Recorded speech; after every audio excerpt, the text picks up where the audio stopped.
Alright, enough of Goku versus Superman, who would win. It's time we ask the real question. What if Goku and Superman had a baby? A hybrid between the Saiyans and the Kryptonians would be one of the most broken hybrids in fiction. Think about it. The two species have naturally stackable abilities, plus traits the other species could benefit from. And keep in mind that Saiyan hybrids and Kryptonian hybrids may be stronger than their pure-blooded counterparts. We see this with Gohan and Jonathan Kent. So let's go over the abilities of your average Kryptonian under the Yellow Sun, because they're pretty insane. For example, under the Yellow Sun, the Kryptonian can lift over 100,000 tons with ease. They can fly over 2,000 miles per second. On top of effectively being immortal and indestructible, they also have laser vision and frost breath. Now you might be asking yourself, what else do Kryptonians need, and what can the Saiyans provide them? But let's talk about what the Saiyans can use from the Kryptonians first. Because as you may or may not know, Saiyans are capable of very similar abilities to their Kryptonian brethren: flight, super speed, super strength. However, they achieve their power through strict and rigorous training. Now imagine this Saonian's patent pending durability. A perfect example of this is what happened to Goku during the Resurrection F saga, when he got beamed by a laser. This is because Saiyans don't possess a passive durability like their Kryptonian brethren. Because if this was a Kryptonian in this scenario, that laser would have bounced off of him, even if he was asleep. Now imagine all the base powers of a Kryptonian amplified by the Saiyan ki control. Ki enhanced laser vision. I mean, is there a cooler sentence? Now, this hybrid isn't just going to be a Kryptonian with ki control. The Saiyans bring a lot to this. Not only would this Saitonian have access to all the Super Saiyan transformations, it would get access to one of the most broken power-ups in fiction. So quick rundown on what these transformations mean. If this hybrid turned Super Saiyan, this would be 50 times more powerful than it was in its base form. Super Saiyan 2 is over 100 times base, and Super Saiyan 3 is over 400 times base. And we truly do not know how strong this Saitonian would be if it learned Super Saiyan God, Super Saiyan Blue, and God forbid, Ultra Instinct. But it continues to get more broken because the Zenkai boost, in which when a Saiyan recovers from a near-death injury, their power level skyrockets. And I'm going to explain in depth why this is so overpowered when I go over the weaknesses of a Saitonian. This hybrid would also have the Saiyan unlimited growth potential, meaning their power will continue to rise and rise with no upper limits. Ladies and gentlemen, what we have here effectively is an immortal Saiyan warrior. But with all these beautiful blessings and power-ups, we got to talk about the weaknesses, because as you know, Kryptonians are weak to kryptonite and red sun radiation.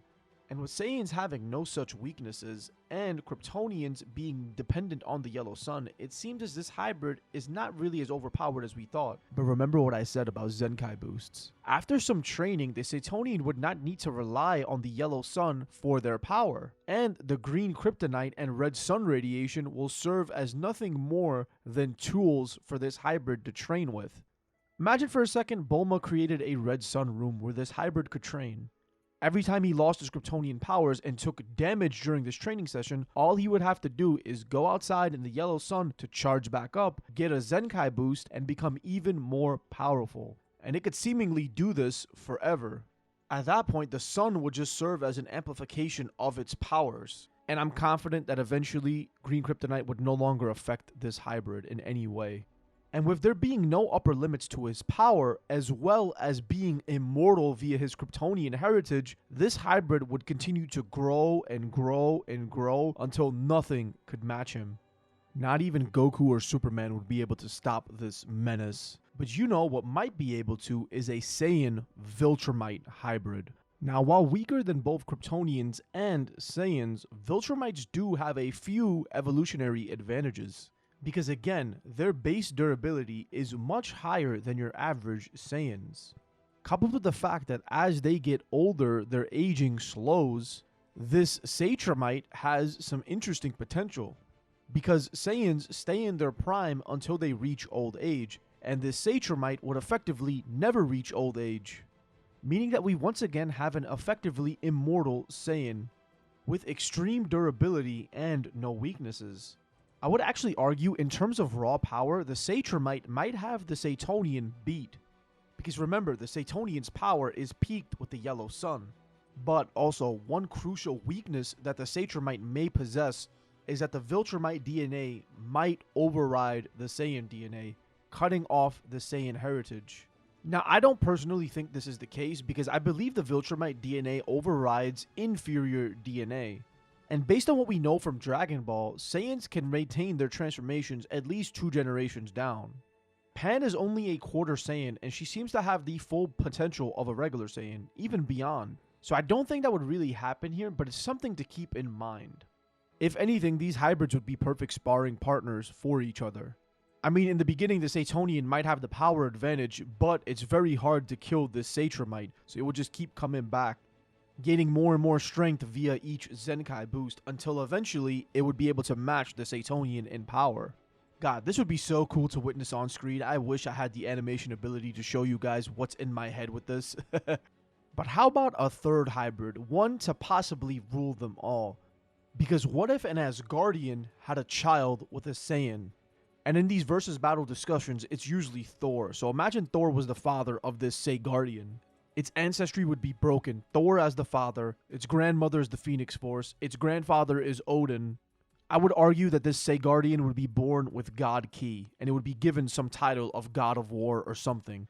And much like Viltrumites and Saiyans, Asgardians get stronger as they age. And if fathered by Thor, the Asgardian would be raised as a warrior, being trained non-stop for combat. It's definitely possible that the Asgardian gets Mjolnir passed down to it as some sort of family relic. And with Thor being amongst a few comic book characters that could thrive in the Dragon Ball Z world, you know his offspring is going to be insanely powerful. Because base Asgardians don't really compare to base Kryptonians, Viltrumites, or even Saiyans, to be honest.